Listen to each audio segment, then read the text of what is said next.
Good morning, all. I welcome you all in this session. Today we will do another example based on electric field intensity. Okay, so let's start.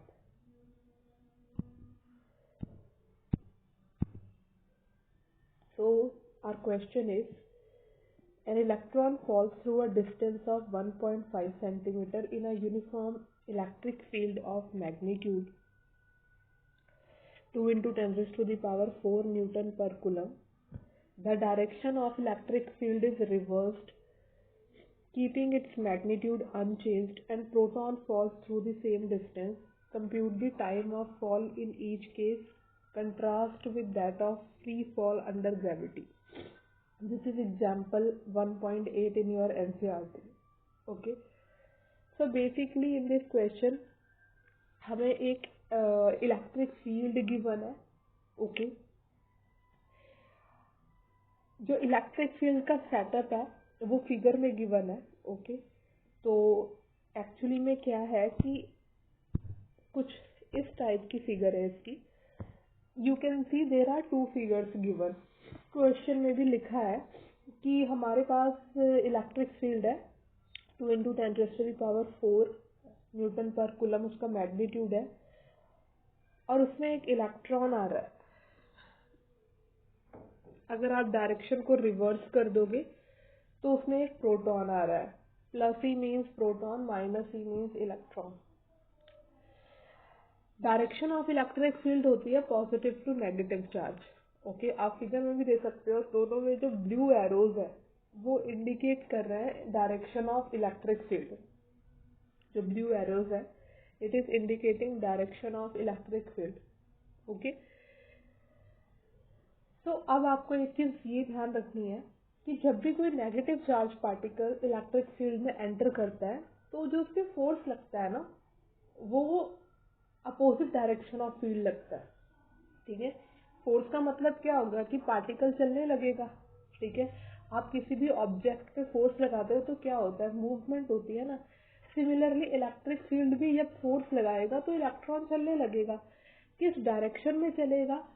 अगर negatively charge particle है तो opposite direction of electric field, और अगर positive है तो same direction. तो आप देख सकते हो कि ये जो ब्लैक वाला है वो डाउनवर्ड आ रहा है. ओके. ये डाउनवर्ड आने का मीनिंग क्या हुआ? It is coming downward. तो ये सेम डायरेक्शन में है, ये अपोजिट डायरेक्शन ऑफ फील्ड आ रहा है. तो एक तो आप ये चीज ध्यान रखेंगे. Okay.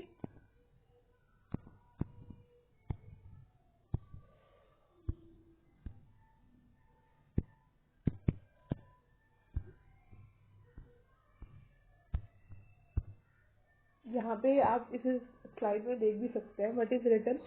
Electric field exerts force on electron, negatively charged particle in opposite direction of electric field.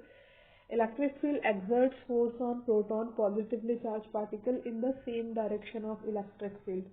जो इलेक्ट्रिक फील्ड फोर्स लगाती है उसकी जो डायरेक्शन होगी वो डिपेंड करता है कि पार्टिकल पे चार्ज कैसा है. और डिफरेंट चार्ज पे डिफरेंट टाइप मतलब नेचर ऑफ जो चार्ज होगा. अगर वो डिफरेंट है तो फोर्स की जो डायरेक्शन होगी वो भी डिफरेंट होगी. ओके. इस क्वेश्चन में हमें कैलकुलेट करना है टाइम ऑफ फॉल कि 0 से लेके 1.5 सेंटीमीटर की डिस्टेंस में इलेक्ट्रॉन और प्रोटॉन अलग अलग है. दोनों को पहुंचने में कितना टाइम लगा. टाइम ऑफ फॉल कैलकुलेट करना है. देन आफ्टर इस सिचुएशन को कंपैरिजन करना है free fall under gravity. Okay. तो इसमें हम यूज करेंगे टाइम निकालने के लिए सेकंड इक्वेशन ऑफ मोशन का. तो second equation of motion is S equal to U T plus half A T square होती है. इनिशियली चार्ज पार्टिकल रेस्ट पे है तो यू जीरो हो जाएगा. तो इक्वेशन हमारी हो जाएगी S equal to A T square, half A T square. इससे आप अगर अपना एस निकालते हो तो एस की वैल्यू क्या आ जाएगी अगर आप यू को जीरो रखोगे.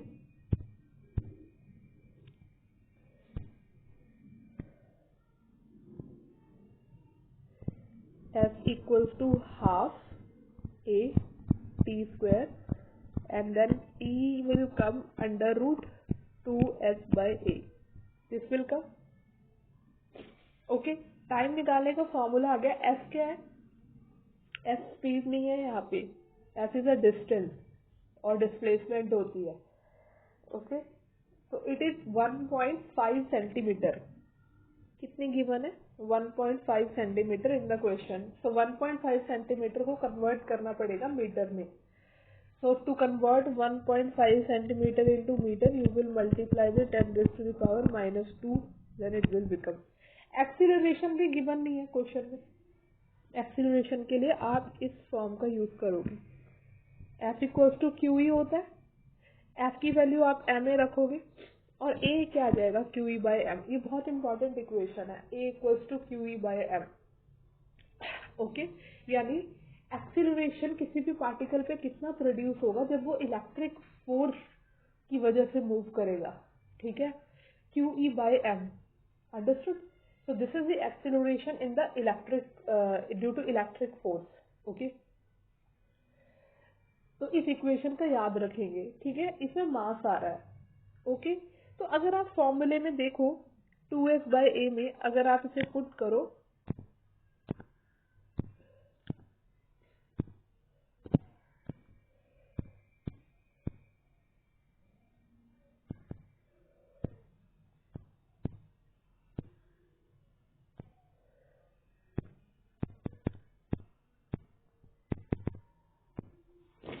तो हमारे पास जो गिवन है वो है 2s बाई ए. आप पुट कर दोगे, सो इट विल कम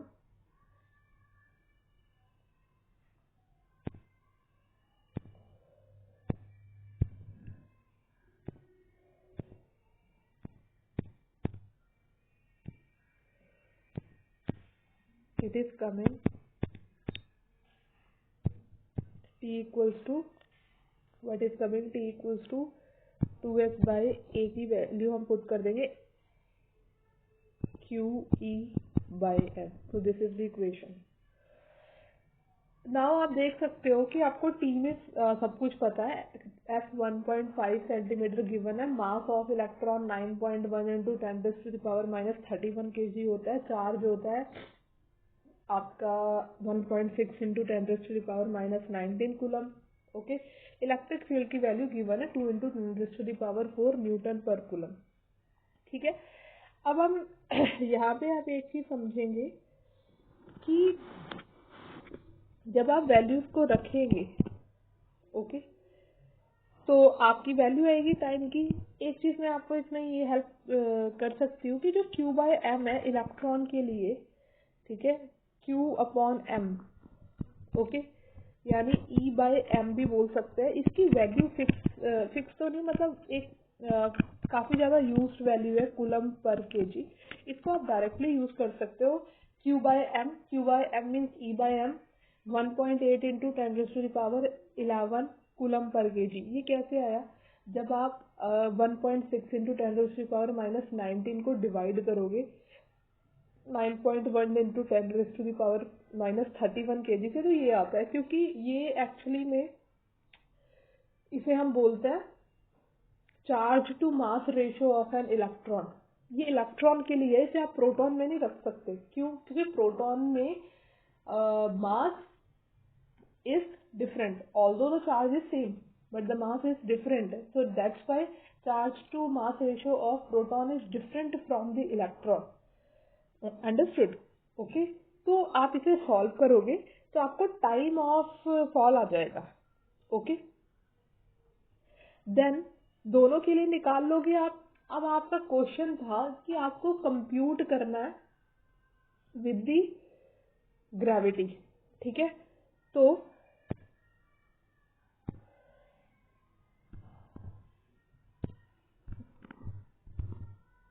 आप अगर यहाँ पे देखो, यहाँ पे इलेक्ट्रॉन के लिए आपको स्क्रीन पे दिख रहा होगा. तो इलेक्ट्रॉन में जो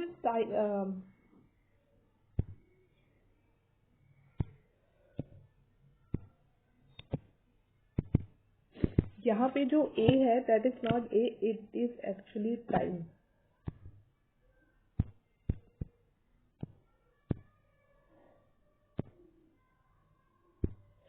इट इज टाइम.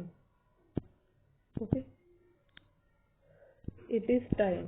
ये यहाँ पे टाइम है. Okay, so this is time. So time is coming 2.9 into 10⁻⁻⁹ second, and for proton it is coming 1.25 into 10⁻⁻7 second. So किसके लिए टाइम ज्यादा लग रहा है, किसको आने में ज्यादा टाइम लगेगा? जो ज्यादा बड़ा नंबर है वो प्रोटॉन के लिए है, क्योंकि माइनस में जितना छोटा नंबर होगा वो उतना बड़ा होगा. -7 सेकेंड है, यानी this number is greater than the number we have calculated for electron. So time to fall in this distance is more for proton than the electron. Okay, so time for proton is 1.25 into 10⁻⁻7 second as comparison to electron. यानी जो वो proton है उसका time ज्यादा है तो उसे ज्यादा टाइम लग रहा है आने में. ठीक है, वो स्लो आएगा. इलेक्ट्रॉन को क्या लग रहा है?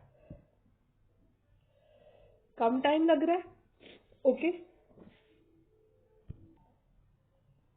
सो बेसिकली जो हमारा टाइम ऑफ फॉल है इलेक्ट्रिक फील्ड में वो टोटली डिपेंड करता है मास पे.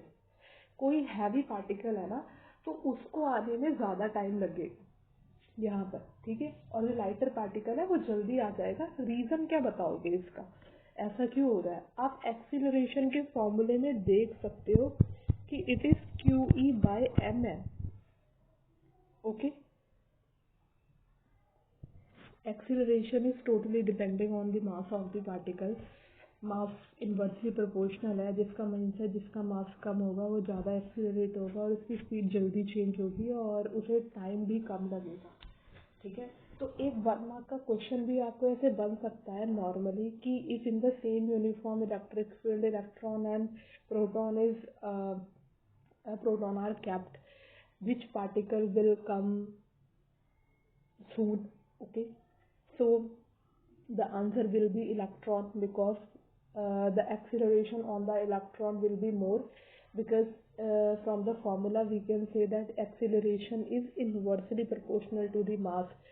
जिसका मास कम होगा उससे एक्सीलरेशन क्या लगेगा, ज्यादा लगेगा. यानी कि उसकी जो स्पीड होगी वो जल्दी चेंज होगी. इट मीन्स कि वो टाइम कम लेगा. अंडरस्टूड? ठीक है, अगर इसी सिचुएशन को हम फ्री फॉल के साथ कंपैरिजन कराएं, यानी कि जहां पर कोई इलेक्ट्रिक फील्ड नहीं है, ओनली ग्रेविटी है, जैसे हमारी नॉर्मल सिचुएशन है, जैसे आप कोई स्टोन फेंकते हो. ठीक है, तो वो फ्री फॉल की सिचुएशन में नीचे आता है. अब ये बोल रहा है कि अगर इलेक्ट्रॉन और प्रोटॉन को अगर आपने ग्रेविटी के इन्फ्लुएंस में फेंका होगा तो क्या होगा? तो इसका आंसर ये है कि दोनों सेम टाइम पे आएंगे. नॉर्मल सिचुएशन में क्या होता है, अगर आप एक स्टोन ले लो और एक कागज ले लो, एक स्टोन ले लो और एक कागज ले लो. ठीक है, एक स्टोन है आपके पास और एक कागज है, तो कौन पहले आएगा? नॉर्मल सिचुएशन में हम बोलेंगे स्टोन पहले आएगा. ठीक है, लेकिन ऐसा इसलिए हो रहा है क्योंकि हमारे सराउंडिंग में एयर रेजिस्टेंस प्रेजेंट है. अगर एयर रेजिस्टेंस खत्म हो जाए, यानी कोई भी रेजिस्टेंस प्रेजेंट ना हो सराउंडिंग में, तो ग्रेविटी कभी भी डिपेंड नहीं करती है किसी भी ऑब्जेक्ट के मास पे. ग्रेविटी मास पे डिपेंड नहीं करती है, यानी दोनों पार्टिकल सेम टाइम पे नीचे आएंगे. ठीक है, नॉर्मल सिचुएशन में आप देखते हो कि स्टोन पहले आ जाएगा क्योंकि ये एयर रेजिस्टेंस की वजह से हो रहा है. अगर एयर रेजिस्टेंस खत्म हो जाए so both particle will take same time to reach the ground. Understood? तो क्योंकि आपने ये फॉर्मूला भी पढ़ा ही होगा, G equals to G m by r square. This is acceleration due to gravity. This is mass of earth. Mass of earth आ रहा है, मास ऑफ ऑब्जेक्ट नहीं आ रहा है. ये नहीं आ रहा है कि मास ऑफ स्टोन या मास ऑफ, फॉर्मूले में कहीं भी पार्टिकल का मास आ ही नहीं रहा है. तो ग्रेविटी का जो एक्सीलरेशन है वो कभी भी मास पे डिपेंड करता ही नहीं है, यानी दोनों पार्टिकल को सेम टाइम लगेगा, वो इंडिपेंडेंट ऑफ मास होगा. Whereas if you will put both the particles in the electric field, the time taken will be different, and the reason for this is that acceleration on both the particle will be different. Acceleration depend on the mass of the particle, and mass of both the particles are different. Protons heavier than the electron. Proton 1000 times approximately भारी है electron से 1000 times. 10 की power -27 और 10⁻⁻31 में 3 zeros आपको add करनी पड़ेंगी, तब आप 31 पे पहुंचोगे, जिसका मतलब हो गया 1000 समझते हो आप. 1000 kg कितना ज्यादा है, यानी अगर आप कंपैरिजन करो, ठीक है, 1000 kg की चीज कितनी हैवी होगी, तो प्रोटॉन 1000 टाइम्स हैवियर होता है इलेक्ट्रॉन से. तो आपको अपने माइंड में एक ये चीज सेट करनी पड़ेगी कि जब भी आप इलेक्ट्रॉन और प्रोटॉन के मास के बारे में बात करोगे, जो प्रोटॉन है it is a very heavier particle than the electron. It is 1000 times heavier than the electron. Okay, और जिसका मास ज्यादा होगा ना, उस पे एक्सेलरेशन कम लगेगा, क्योंकि फॉर्मूला है QE/m. अंडरस्टूड. और टाइम में भी अगर आप देख रहे हो तो टाइम से ए नीचे आ रहा है, यानी ओवरऑल जो टाइम है वो टाइम इनवर्सली प्रोपोर्शनल, जो हमारा टाइम है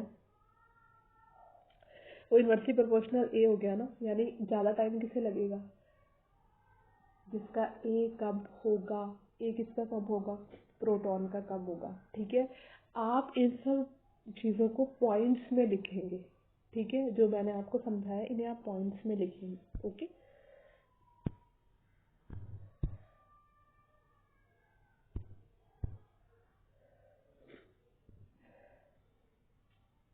तो थैंक यू.